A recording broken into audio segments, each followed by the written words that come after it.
What kind of diplomacy, JD, you are speaking about? What do you mean? I'm talking about the kind of diplomacy that's going to end the destruction of your country. Yes, but if you Mr. President, with respect, I think it's disrespectful for you to come into the Oval Office and try to litigate this in front of the American media. Right now, you guys are going around and forcing conscripts to the front lines because you have manpower problems. You should be thanking the President for trying to bring an end to this conflict. Have you ever been to Ukraine that you say what problems we have?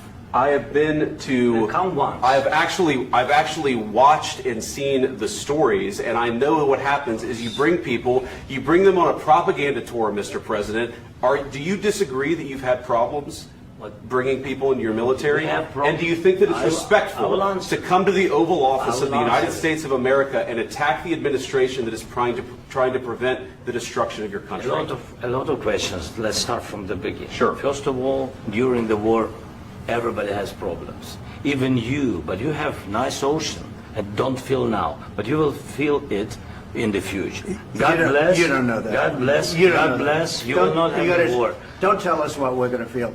We're trying to solve a problem. Don't tell us what we're going to feel. I'm not telling you. Because you're in no position to dictate that. That's exactly what you're doing. You're in no position to dictate what we're going to feel. We're going to feel very good. You will feel influence. We're going to feel very good and very strong. You will feel influence. You're right now not in a very good position. You've allowed yourself to be in a very bad position, and he happens to be right about it. From the very beginning of the war. You're not in a good position. You don't have the cards right now. With us, you start having cards. Right now, you don't. You're playing cards. You're playing cards. You're gambling with the lives of millions of people. You're gambling with World War III. You're gambling with World War III. And what you're doing is very disrespectful to the country, this country, that's backed you far more than a lot of people said they should have. Have you said thank you once? This entire meeting? No, in this entire meeting, have you said thank you? You went to Pennsylvania and campaigned for the opposition in October. Offer some words of appreciation for the United States of America and the President who's trying to save your country. Please, you think that if you will speak very loudly about the war, you can... He's not speaking loudly. He's not speaking loudly. Your country's in big trouble. Can I Wait a minute. No, you've done a lot of talking. Your country is in big trouble. I know. You're not winning. You're not winning this.